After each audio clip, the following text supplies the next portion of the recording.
Assalamualaikum warahmatullahi wabarakatuh. Pada kesempatan kali ini, kami dari kelompok 10 akan mempresentasikan hasil dari diskusi kami, yakni tentang muted group theory. Sebelum masuk ke pembahasannya, izinkan saya sebagai perwakilan kelompok 10 akan memperkenalkan anggota dari kelompok ini. Nah, yang pertama ada Muhammad Alvin Lukman Hadi dengan NIM 167. Yang kedua ada Stefan Epafras Padang dengan NIM 188. Yang ketiga ada Arta Wahyu Kresna dengan NIM 172. Dan yang terakhir ada saya sendiri, yakni Iqbal Ali Maulana dengan NIM 180. Masuk ke pembahasan. Apa sih muted group itu? Nah, muted group sendiri merupakan teori yang membahas kelompok-kelompok yang dikucilkan dan diredam perannya dalam sektor budaya, terutama melalui penggunaan bahasa. Fokus teori ini yaitu pada cara komunikasi kelompok-kelompok dominan atau kelompok-kelompok yang berkuasa, yang dimana menekan atau bahkan membisukan kelompok marginal tersebut pada penggunaan kata, ide, dan wacana. Nah, muted group menurut Crumley, yaitu seorang ahli teori feminis, beliau menyebutkan bahwa muted group secara bahasa harfiah ialah man-made construction atau konstruksi yang dibentuk oleh orang-orang yang mendominasi. Jadi, man-muted group ini merupakan sebuah fenomena sosial yang umum terjadi di seluruh dunia, di mana dalam sebuah lingkungan terdapat kelompok yang dominan dan tidak. Nah, peran kelompok yang tidak dominan ini disisihkan atau bisa dikatakan dimarginalisasikan. Nah, siapa sih kelompok dominan-dominan ini? Nah, pada teori ini, kelompok dominan itu adalah kaum laki-laki, sedangkan kelompok yang dibungkam atau kelompok yang termarginalkan pada teori ini merujuk pada kelompok perempuan yang dimana dimarginalisasikan posisinya dalam budaya. Tetapi teori ini juga bisa digunakan untuk kelompok lain yang ada. Nah, contoh lain kelompok-kelompok yang termarginalkan ialah kelompok suku primitif, kaum LGBT, kaum anak pang, dan kelompok-kelompok lain yang dimana pada sektor agama, ras, dan suku. Nah, sebenarnya gagasan bahwa kaum wanita merupakan kelompok yang terbungkam pertama kali sudah diutarakan oleh Edwin Ardener dan istrinya, yaitu Shirley Ardener. Nah, menurut mereka, man-muted group merupakan masalah unik gender sosial antropologi. Nah, di sini mutedness bukan berarti bisu atau diam, melainkan mutedness di sini mempunyai arti ketika seseorang dari kelompok tidak bisa mengekspresikan ide atau gagasan mereka. Nah, akibat dari ketidakmampuan ini, secara otomatis sarana yang digunakan untuk mengekspresikan tadi, yaitu bahasa, secara tidak langsung dikuasai dan diciptakan oleh para kelompok dominan. Nah, di sini terdapat contoh kata yang dimana dikuasai atau diciptakan oleh kelompok-kelompok dominan. Nah, contoh kata di sini dalam sebutan, jika dalam dunia prostitusi, kaum perempuan biasanya kita sebut dengan pelacur, tunasusila, ataupun pelaku prostitusi. Nah, sedangkan pada kejadian yang sama, di mana kaum laki-laki yang terjun pada pekerjaan sama, yakni dalam prostitusi, biasanya kita sebut dengan pelanggan ataupun tamu. Nah, contoh lain di sini yaitu kata yang mempunyai arti dalam pandangan.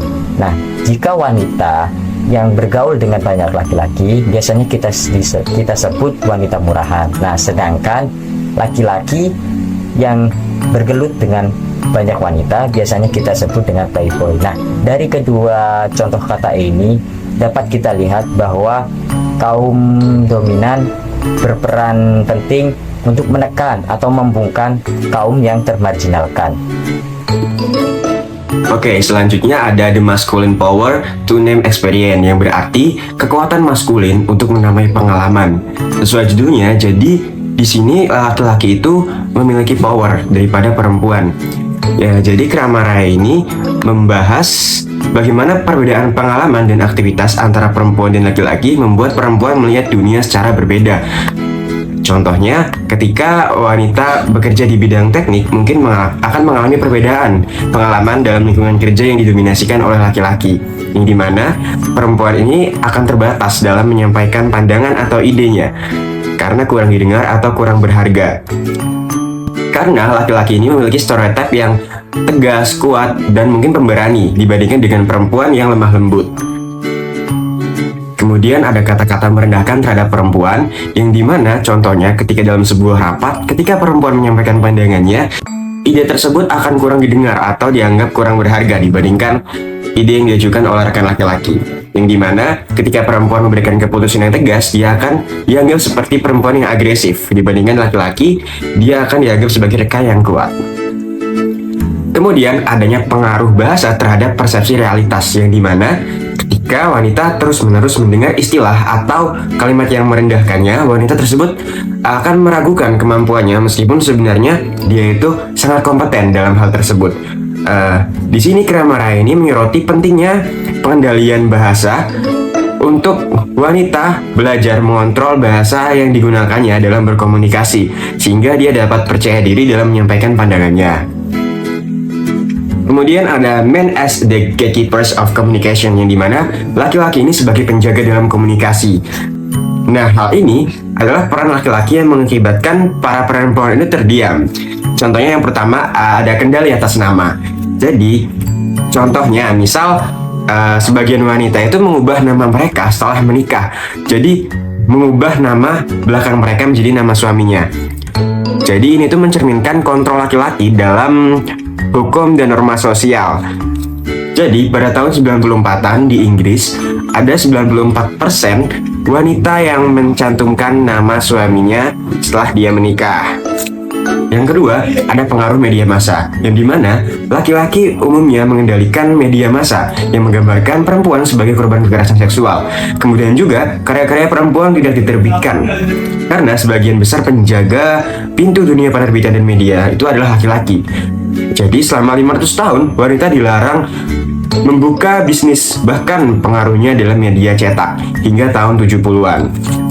Kemudian ada perjuangan perempuan dalam sejarah, yang dimana contohnya pada buku sejarah, perempuan itu hanya disebutkan secara sekilas. Jadi banyak tokoh perempuan penting yang seringkali tidak diberikan perhatian yang layak dibandingkan laki-laki. Kemudian ada tantangan dan kesempatan teknologi. Jadi pada kemajuan teknologi yang sekarang ini sebenarnya itu membuka ruang baru bagi perempuan untuk mengungkapkan suara mereka lewat internet. Tapi perancangnya itu adalah laki-laki kebanyakan. Jadi ini tuh dapat menjadi tantangan juga bagi kaum perempuan yang mengakibatkan adanya penyaringan informasi yang tidak merata.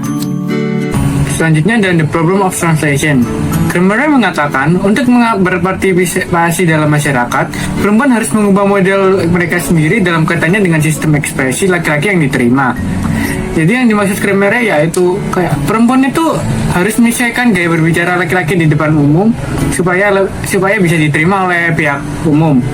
Jadi kayak perempuan itu lebih berhati-hati dalam berbicara. Nah, Kramara ini mengapresiasi kedua temannya yang berhasil mengatasi tantangan ini. Contohnya seperti Marsha dan Katie.